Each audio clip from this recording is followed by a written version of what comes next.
Even the Daily Mail cannot figure out a negative way to spin Duchess Meghan's appearance on MasterChef Australia. All of the articles have positive headlines. It's pretty surprising. And every single article walks you second by second through the entire episode. So, of course, the king's got to get in on that good press. He's going to offer Prince Harry a room at BP when he returns to the UK in September, probably. They leaked that to The Sun first. This is where it come from. The Sun, however, did attempt to make a negative headline. Apparently, it was cringe that a husband called in to his wife and made a cameo appearance on the MasterChef. And because the Daily Mail couldn't come up with anything negative, the other tabloids decided to do it for them and go back and talk about an excerpt from Prince Harry's biography, Spare, autobiography, and this is what they've come up with. The royal experts are trying to push Meghan's MasterChef appearance out of the spotlight so that they can talk about when William warned Harry that he was moving too fast and that he barely knew Meghan. This is supposed to mean something, right? And the royal expert keeps saying, as they say in all the other articles that I'll show you, that he believes William was right in his advice to Harry about Meghan. Why was he correct to warn Harry about Meghan?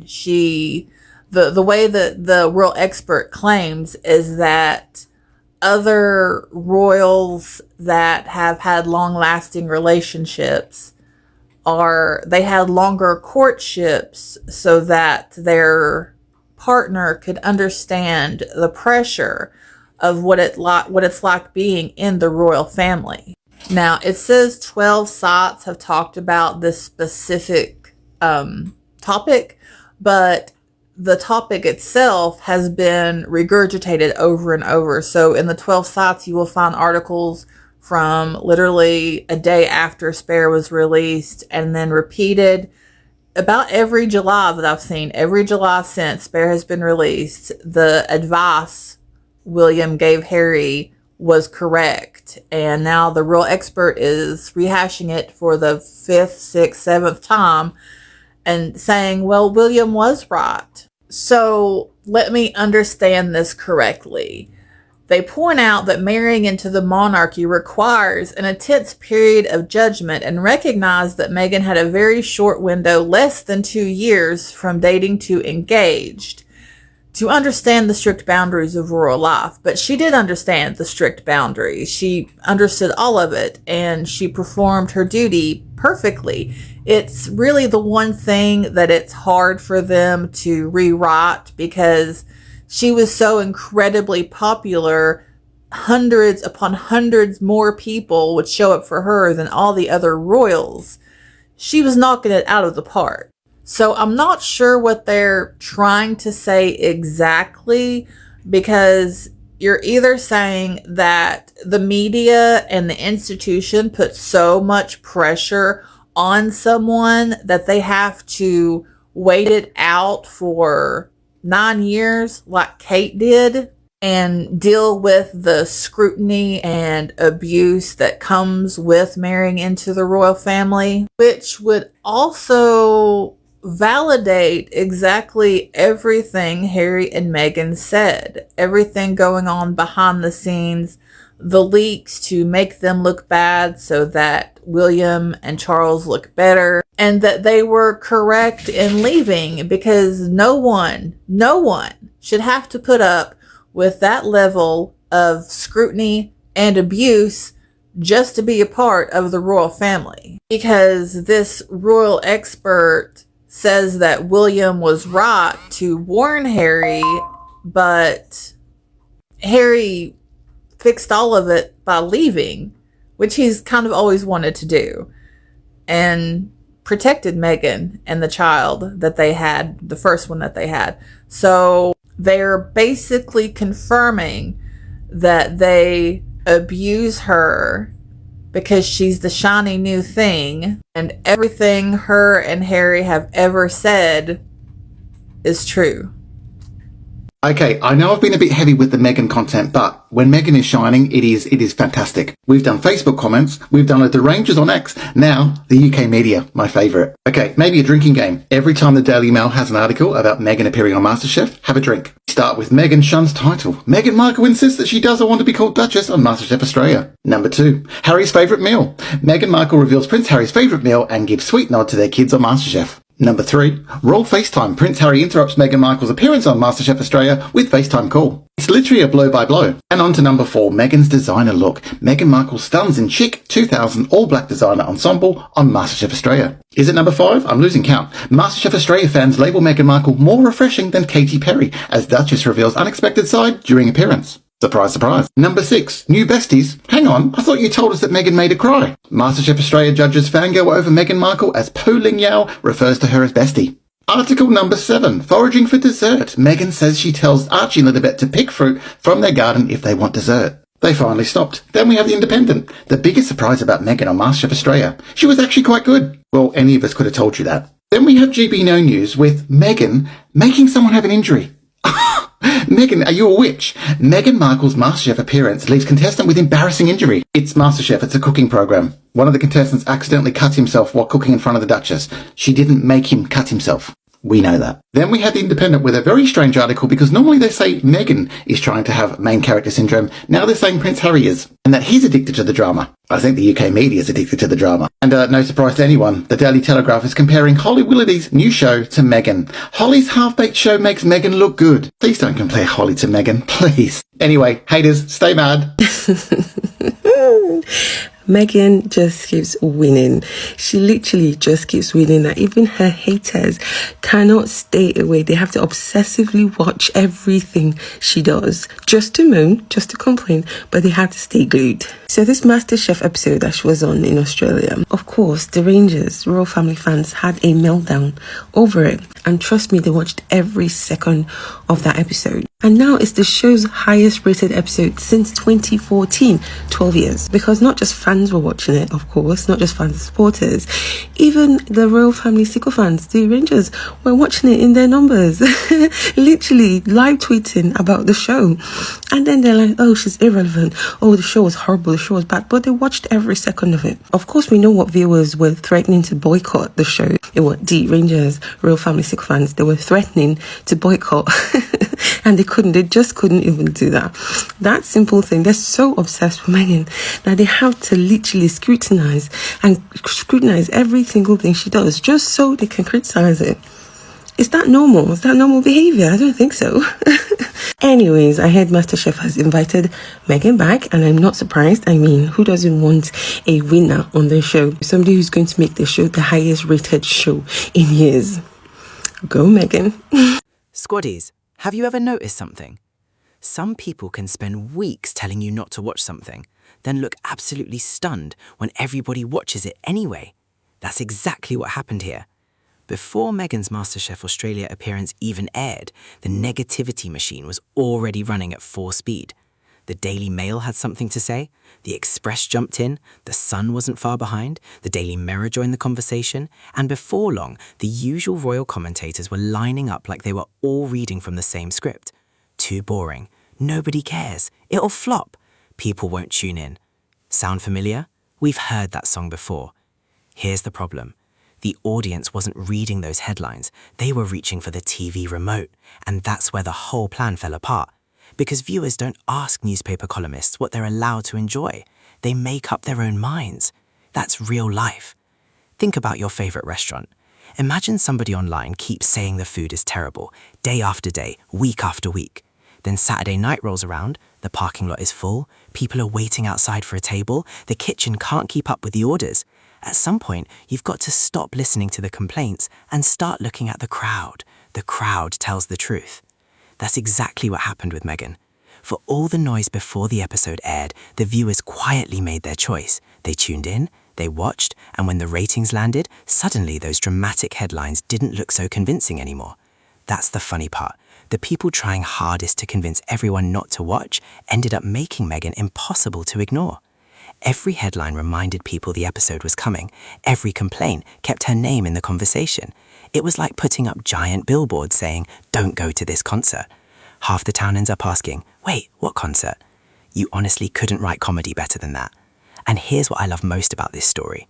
Meghan didn't need to argue with anybody. She didn't need to fire back. She didn't need a public feud. The audience answered for her. Millions of people made their decision the old-fashioned way. They watched the show. That's it.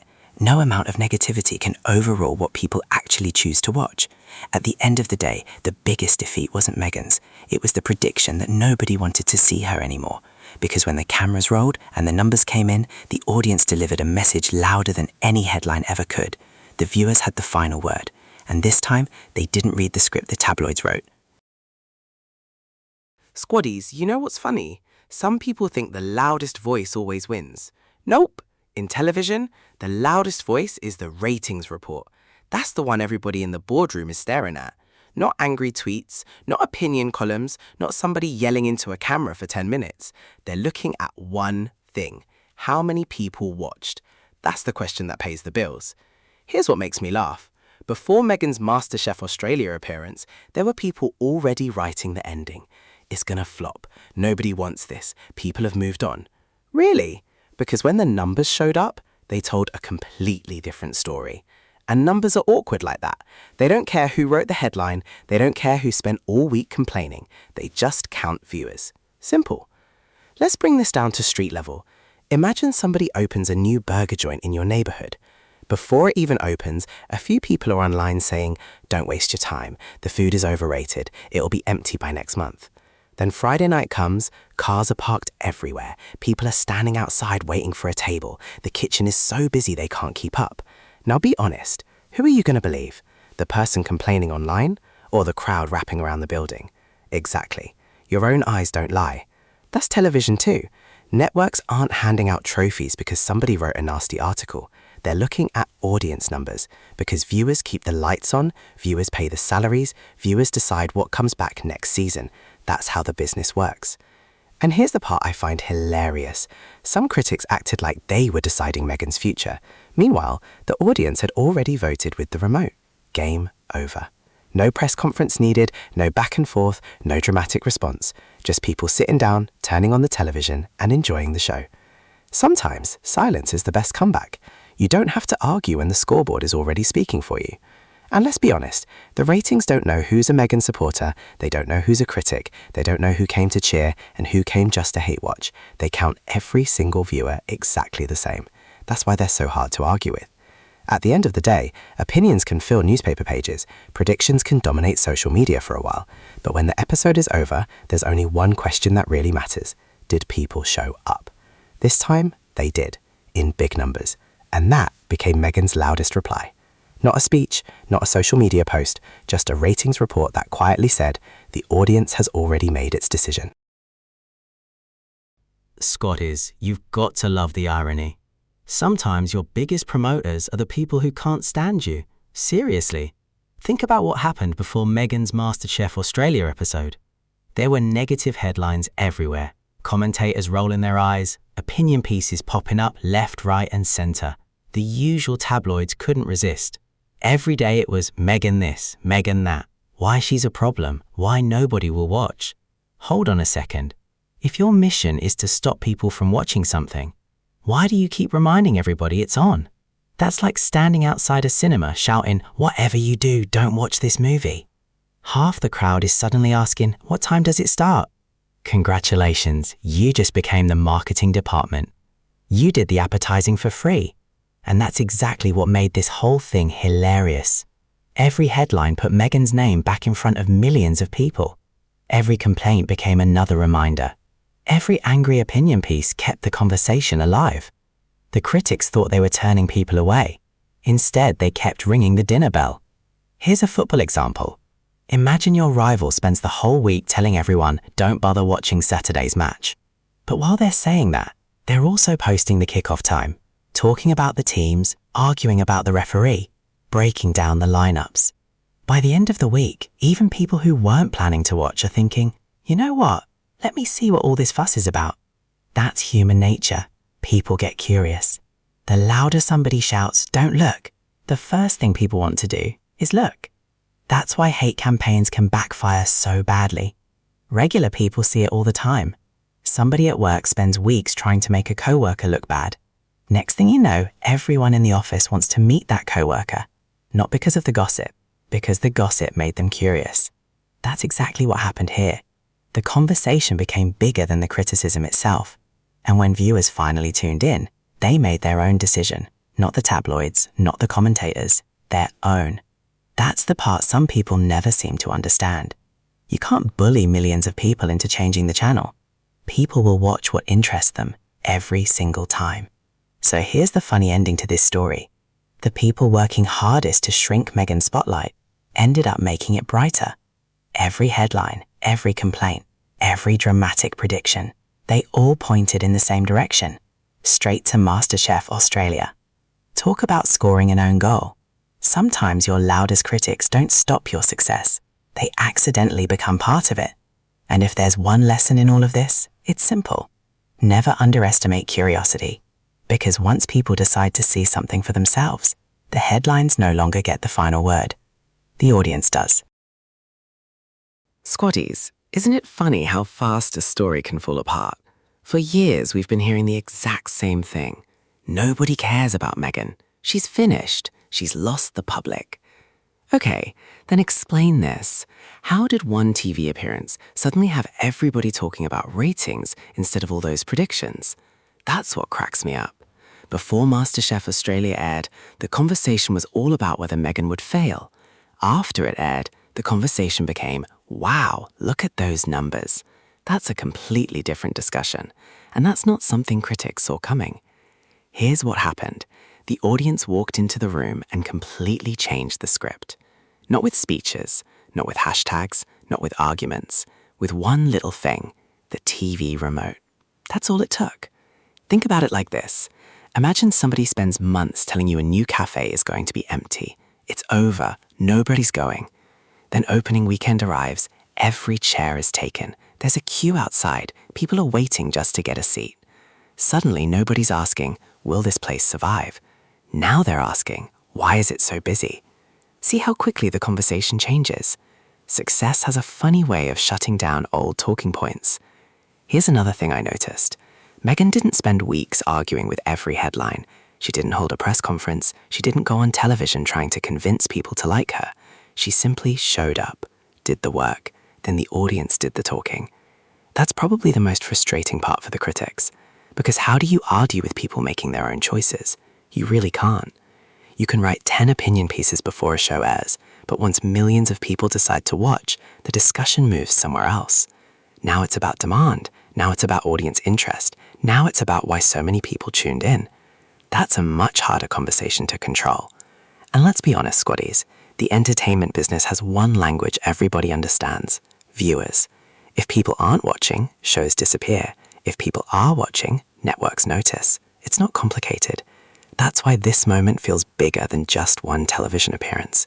It wasn't simply a good night for Meghan. It challenged a story that had been repeated for years.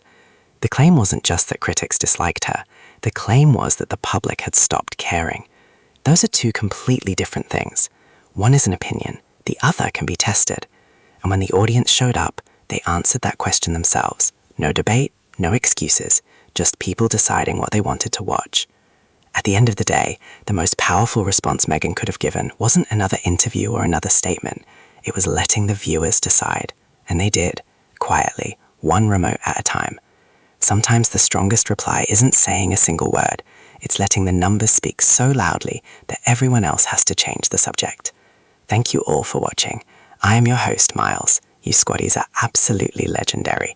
I don't know what you're eating for breakfast, but keep saving me a plate. If you enjoyed today's video, don't forget to like, share, subscribe, and join the channel membership for more royalty and good vibes.